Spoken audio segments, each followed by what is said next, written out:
Hello दोस्तों।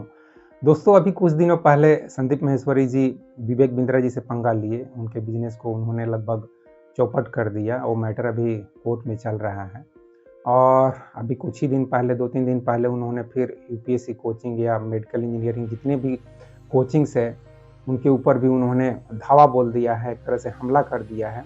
और इस वीडियो में मैं उन्हीं सब चीज़ों के बारे में बात करूँगा। तो मैं चाहता हूँ कि क्यों ना इसके ऊपर डायरेक्ट बात किया जाए, क्या वो संदीप माहेश्वरी जी बोल रहे हैं, क्योंकि उन्होंने नाम भी रखा है यूपीएससी कोचिंग की रियलिटी बता रहे हैं। और उसके आगे और भी वीडियो में वो नीट इंजीनियरिंग ये सब जो एग्ज़ाम्स होते हैं, कोचिंग्स होते हैं, उसका भी वो रियलिटी बताने की बात कर रहे हैं। लेकिन ये रियलिटी कितनी बताते हैं, हम वीडियो में देखते हैं। ये बात इसलिए भी मैं बोल रहा हूँ क्योंकि ये रियलिटी ज़्यादा बात नहीं करके क्योंकि रियलिटी तब होती है दोस्तों जब हम अपना कुछ रियल एक्सपीरियंस शेयर करते हैं। ये अगर अपना भी कुछ रियल एक्सपीरियंस शेयर करते, अपने पेरेंट्स का रियल एक्सपीरियंस शेयर करते कि किस तरह से इन्होंने कोई कोचिंग ज्वाइन किया, या इनके बच्चे भी आई थिंक 9 या 10th में पढ़ रहे होंगे, तो इनके बच्चे भी अब आगे चल के कोचिंग ज्वाइन करेंगे तो किस तरह से डिसीजन लेंगे अपने बच्चे को मेडिकल इंजीनियरिंग या कुछ भी पढ़ाने का, मतलब आईएएस पढ़ाना है या अपने ही जैसा फोटोग्राफी करना है या अपने ही जैसा मोटिवेशनल स्पीकर बनना है, एक समाज सुधारक बनना है। निश्चित रूप से मैं ये टॉन्ट नहीं कर रहा हूँ, वो समाज के लिए अच्छा काम कर रहे हैं, इसमें कोई दो राय नहीं है। लेकिन रियल बात करना, जैसे कि मैं बोलता हूँ कि मैं रियल बात करता हूँ। मैं रियल इसलिए बोलता हूँ दोस्तों क्योंकि मैं अपना रियल एक्सपीरियंस शेयर करता हूँ। चाहे वो मैं जब कोचिंग ज्वाइन किया था उस समय की बात करूं, पटना की बात करूं, आज से 25 साल 30 साल पहले की बात करूं, या अभी 4 साल पहले अपने बेटे के साथ जो कुछ भी एक्सपीरियंस है उस एक्सपीरियंस को शेयर करूं, तो मैं रियल लाइफ एक्सपीरियंस शेयर करता हूं। एनीवे, हाँ, आगे चलकर मेरा बेटा हो सकता है आईएएस की तैयारी करे, क्योंकि मैं उसको बोलता हूँ जब आईआईटी क्रैक कर लिए हो, आईआईटीएन अब बन ही जाएगा और अभी प्राइवेट नौकरी करोगे कुछ दिन के बाद, मतलब तो फिर थोड़ा-सा देख लो, अगर देश सेवा के लिए कुछ है जज़्बा तो वो भी करके दिखाओ। क्योंकि ऐसे तो तुम देखते ही रहते हो कि सीबीआई कैसे काम कर रहा है, क्योंकि उसको ये सब चीज़ में इंटरेस्ट है। मर्डर, मिस्ट्री, थ्रिलिंग, ये सब करप्शन क्या हो रहा है देश दुनिया में, तो उसके ऊपर वो काफ़ी इंटरेस्ट लेता है। तो मैं बोलता हूँ यार, मतलब कोई कंपनी ज्वाइन करोगे, वहाँ पे कोडिंग-वोडिंग, ये कंप्यूटर, ये वो सब काम करोगे, उससे अच्छा है आ जाओ गवर्नमेंट लाइन में। जैसे मैं गवर्नमेंट के लिए एक स्टाफ के रूप में काम कर रहा हूँ, एक डिफेंस का स्टाफ के रूप में काम कर रहा हूँ, उसी तरह से तुम भी कुछ करो। मतलब बाहर-बाहर से बात करने से क्या होगा? अभी अगर फैक्ट देखा जाए दोस्तों, तो संदीप माहेश्वरी क्या हैं? एक मोटिवेशनल स्पीकर हैं, एक समाज सुधारक बोल सकते हैं। जैसे गांधी जी से हम तुलना कर सकते हैं, गांधी जी भी एक समाज सुधारक थे, या हम लोगों को अंग्रेज़ों से आज़ादी दिलवाए। तो इसी तरह से शायद संदीप माहेश्वरी जो कुछ भी समाज में गलत हो रहा है, चाहे वो सोनू शर्मा कर रहे हो, चाहे विवेक बिंद्रा कर रहे हो, एमएलएम मार्केटिंग के नाम पे, चाहे कोई भी बिजनेस के नाम पे, ऐसे तो देखेंगे तो बहुत सारे ऐड आते रहते हैं। मेरे से ये सीख लो, एआई सीख लो, आर्टिफिशियल इंटेलिजेंस सीख लो, चैट जीपीटी सीख लो, एक्सेल फाइल बनाना सीखो, ये वो पीपीटी बनाना, मतलब धड़ल्ले से लोग ज्ञान देते जा रहे हैं। और दिक्कत ये है कि पता नहीं उनके ज्ञान को कितने लोग ले रहे हैं। कोई 9 रुपये में सिखा रहा है, तो कोई 99 रुपये में सिखा रहा है, कोई 199 रुपये में सिखा रहा है, कोई 10 दिन में करोड़पति बना रहा है। विवेक बिंद्रा भी कुछ ऐसा ही कुछ कर रहे थे, देव गढ़वी भी कर रहे हैं। एनीवे, अभी उस टॉपिक में नहीं जाएंगे। तो यूपीएससी की कोचिंग की रियलिटी देखते हैं, जहाँ पे बहुत सारे लोग इन्वॉल्व हैं। मेरे फेवरेट दिव्यकीर्ति सर इन्वॉल्व हैं, और दिव्यकीर्ति सर को तो संदीप माहेश्वरी भी पसंद करते हैं। कितने शौक से उनको अपने चैनल पे बुलाए थे। वैसे तो विवेक बिंद्रा जी को भी बुलाए थे, सोनू शर्मा को भी बुलाए थे, सबको यार पता नहीं बुला के, और लग रहा है आप सबको डंडा मार रहे हैं, कुछ ऐसा ही हो रहा है। मतलब एक बार सबको बुलाओ, प्यार से बात करो।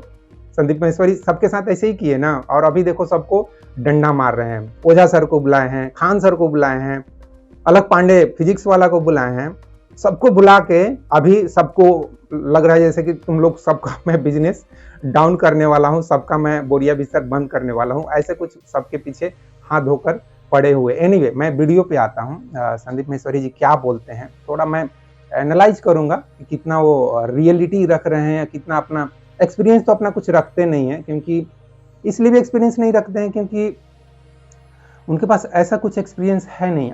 आपको भी मालूम होगा कि कुछ किरोरी मल, ऐसा ही कुछ उनके कॉलेज का नाम है, वो कुछ बीकॉम सेकेंड ईयर तक ही पढ़े, उसके बाद उन्होंने पढ़ाई छोड़ दिया। फिर वो उस समय में MLM मार्केटिंग जैसा ही कोई मार्केटिंग कर रहे थे, और अब देखिए मतलब टूथपेस्ट, साबुन, यही सब कुछ बेच रहे थे। तो खुद बताते हैं कि ये सब मैं बेच रहा था, खुद बना रहा था। अजीब हाल है यार, मतलब खुद साबुन बना रहे हैं, खुद बेच रहे हैं, और आज के टाइम पे जो कोई साबुन बेच रहा है उसको हालत खराब किए हुए हैं। चाहे कम से कम पढ़ाने वाले के ऊपर इस तरह से उनका नहीं खराब करना चाहिए था। मतलब जैसे कि दिव्यकीर्ति सर एक बहुत अच्छे शिक्षक हैं यार। देखो, दिव्यकीर्ति सर के अंदर का फायर को समझो। एक यूपीएससी क्रैक करने वाला इंसान के अंदर कितना फायर होगा कि मैं पढ़ाऊंगा, मैं ये एक उनको इमेजिन करो एक आईपीएस के रूप में। शायद उनको आईपीएस पोस्ट मिला था, आईएएस नहीं मिला था, जबकि वो बोलते हैं कि नौकरी करना है तो आईएएस की नौकरी करो, बाकी सब तो ऐसे ही है। तो उनको शायद इसलिए आईएएस की नौकरी नहीं मिली, इसलिए वो नौकरी नहीं किए। तो जो व्यक्ति यूपीएससी क्रैक करता है, आईपीएस बनता है, और आईपीएस के रूप में उनको इमेजिन मैं करता हूँ यार, इतना कृष्ण के जैसा भोला भाला एक बच्चे के जैसा उनका चेहरा, कितना मासूम, कितनी उनकी हंसी कितनी मासूम होती है। मैं तो फिदा हो जाता हूँ, सच पूछो तो। ऐसे तो मैं संदीप माहेश्वरी जी पर भी फिदा हो जाता हूँ, लेकिन क्या बोले, दिव्यकीर्ति सर की बात ही कुछ और है। तो एनीवे, मैं वीडियो पे आता हूँ, क्या बोलते हैं सुनिए आप लोग। कितने हैं जो यूपीएससी एस्पिरेंट्स हैं? हाथ ऊपर करिए। 1 2 3 4 5 6 7 8 9 10। आप में से कितनों को लगता है आपका हो जाएगा? 1 2 3 4 5 6 7 8 9 10 11 को लग रहा है। मतलब जो तैयारी नहीं भी कर रहा उसको भी लग रहा है कि नहीं मेरा तो हो जाएगा। बहुत बढ़िया। संदीप माहेश्वरी जी ऐसा ही है, तैयारी करने के लिए, नाम के लिए 10 लाख तैयारी करते हैं। ये डॉक्टर विकास दिव्यकीर्ति भी बोलते हैं कि तैयारी करने के नाम पे 10 लाख बच्चे तैयारी करते हैं, लेकिन उसमें से जो सिंसियरली तैयारी करते हैं वो मुश्किल से 1 लाख 2 लाख ही बच्चे होते हैं। बाकी 8 लाख ना उतने सिंसियरली तैयारी नहीं करते हैं। ये फैक्ट है। ये संदीप माहेश्वरी जी को अगर नहीं मालूम है तो इस चीज़ को भी बताना चाहिए। जैसे कि यहाँ पे 10 लोगों ने हाथ उठाया और कितने लोगों को लगता है कि हो जाएगा, तो 11 लोग हाथ उठा देते हैं और खुद बोल रहे हैं कि अच्छा, मतलब जो तैयारी नहीं कर रहा उसको भी लग रहा है। तो ये ग्राउंड रियलिटी है भाई। हर एक बच्चा उतने सिंसियरली तैयारी नहीं करता, उतना डेडिकेशन के साथ पढ़ाई लिखाई नहीं करता है। ये इस रियलिटी को युवा पीढ़ी को स्वीकार करना पड़ेगा, क्योंकि मैं रियलिटी बात करूंगा दोस्तों। मैं सिर्फ मोटिवेशन के लिए मैं ये वीडियो नहीं बना रहा हूँ, जो ग्राउंड रियलिटी है उसकी मैं बात कर रहा हूँ, ठीक है।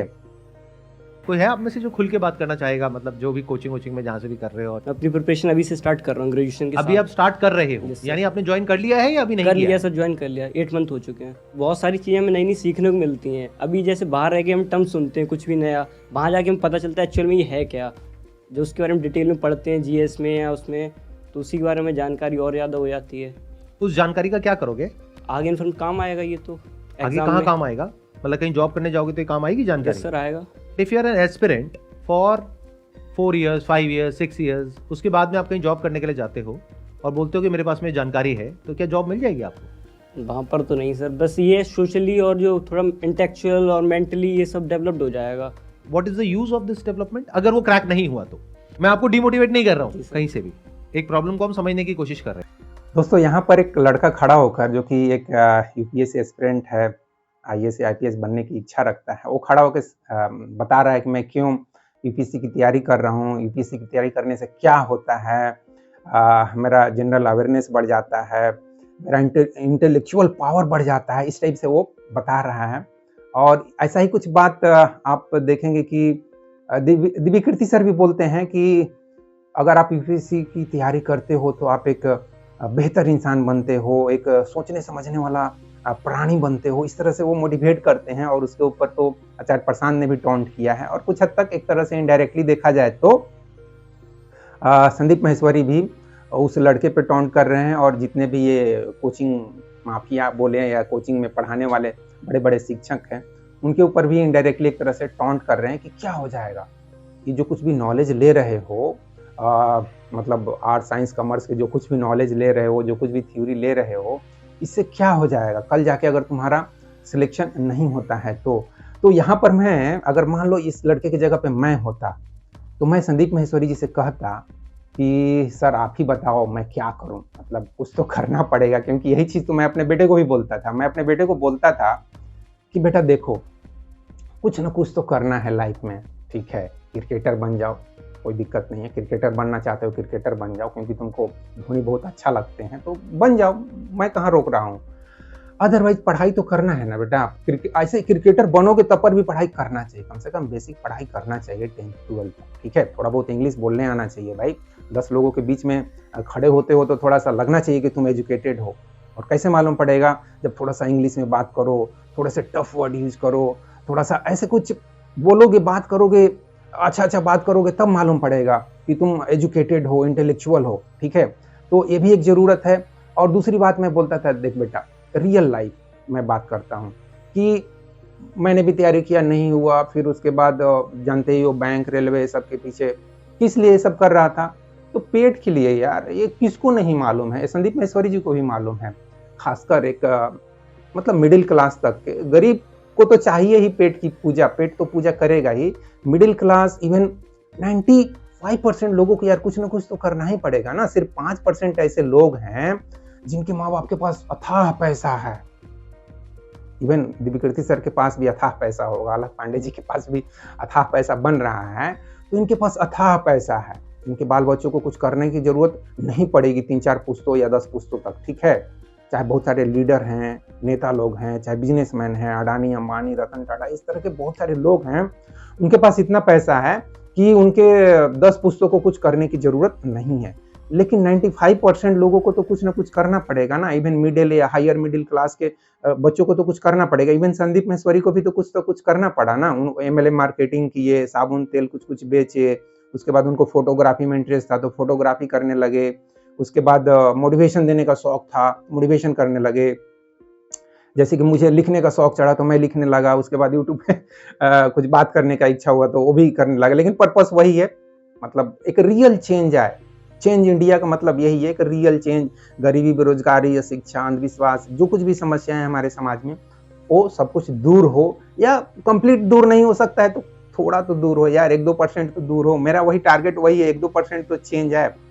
तो मैं अपने बेटे को बोलता था, देख बेटा, कोई भी लड़का हो या लड़की हो, वो क्या करता है, सबसे पहले तो ऊपर से ही शुरू करेगा ना। मैंने भी क्या किया, मैं थोड़ी शुरू में ही बैंक, रेलवे और कलर ग्रेड से स्टार्ट किया, ऐसे नहीं ना, ऊपर से स्टार्ट किया। कहाँ से? IIT से शुरू किया। IIT में नहीं हुआ, इंजीनियरिंग में अच्छे रिजल्ट नहीं हुआ, उस समय NIT ऐसा कुछ, NIT में भी एडमिशन होते थे, AEEE उस समय नाम था। तो वहाँ जो भी इंजीनियरिंग एग्जाम है उसमें मेरा कुछ अच्छा रैंक नहीं आया। और नहीं आया तो फिर तो घर से पैसे भी मिलने बंद हो गए। तो कुछ ना कुछ करना पड़ेगा ना। तो उसी तरह से तुम भी सोचो कि अगर IIT में नहीं हुआ तो NIT में ले लेना, NIT में भी नहीं होगा तो उसके नीचे लेवल के जो इंजीनियरिंग कॉलेज है उसमें ले लेना। क्योंकि तुमको मैं देख रहा हूँ कि फिजिक्स और मैथ ही पढ़ते रहते हो, केमिस्ट्री भी थोड़े बहुत पढ़ते हो लेकिन कम पढ़ते हो। कहने का मतलब तुम्हारा जो इंटेंशन है, तुम्हारी एक तरह से समझो तो स्पिरिचुअलिटी की भाषा में कहें तो तुम्हारी आत्मा मतलब साइंस में ही लगी हुई है। क्योंकि तुमको मैं कभी देखता नहीं हूँ सोशल पढ़ते हुए, कभी देखता नहीं हूँ हिंदी पढ़ते हुए, कभी देखता नहीं हूँ इस तरह के सब्जेक्ट पढ़ते हुए, संस्कृत पढ़ते हुए। कुछ भी पढ़ने में तुम इंटरेस्ट नहीं लेते हो। ये सब सब्जेक्ट तुम केवल एग्जाम से 1 महीने 2 महीने पढ़ने शुरू करते हो और बाकी समय में वही फिजिक्स और मैथ पढ़ते रहते हो। तो इसका मतलब तुम्हारी जो आत्मा में है, तुम्हारा जो ब्रेन है, वो साइंटिफिक टाइप का है। मतलब कल जाके तुम एक इंजीनियर बन सकते हो, डॉक्टर बन सकते हो, साइंटिस्ट बन सकते हो, या ऐसा कुछ प्रोफेसर बन सकते हो। तो इसलिए मैंने उसको बोला कि बेटा मोस्टली तुम इंजीनियरिंग के ही फील्ड में जाओगे या डॉक्टरी के फील्ड में जाओगे। तो कहने का मतलब कल जाके तुम टॉप नहीं तो 2nd रैंक का, 3rd रैंक का किसी न किसी इंजीनियरिंग कॉलेज में या मेडिकल कॉलेज में जाने वाले हो। तो इस तरफ ही ज़्यादा थोड़ा पढ़ाई करो। यही समझो कि तुम्हारे लिए टारगेट है ये सब करना, और क्या, ठीक है। और इसमें नहीं होता है मान लो तो फिर उसके बाद बैंक, रेलवे, जैसे मैंने एक नौकरी पकड़ लिया उसी तरह से तुम भी पकड़ोगे। तो ग्राउंड रियलिटी भी बहुत जरूरी है। रियलिटी यही तो है कि एक युवा को कुछ ना कुछ तो करना पड़ेगा यार, लड़का हो या लड़की, कुछ ना कुछ करना पड़ेगा ना। सिर्फ भाषण सुनने से तो होगा नहीं, ठीक है। संदीप महेश्वरी का भाषण सुनो, या दिव्यकीर्ति सर का भाषण सुनो, या आचार्य प्रशांत का भाषण सुनो, या अगर आप बुरा ना मानो तो मैं कह दूंगा कि श्री कृष्ण का भाषण सुनो या गौतम बुद्ध का भाषण सुनो, लोग बुरा मान जाएंगे, यार तुम श्री कृष्ण को भी ऐसे क्यों बोल रहे हो। एनीवे मतलब आचार्य प्रशांत सुनाते रहते हैं ना। चलो आगे बढ़ते हैं।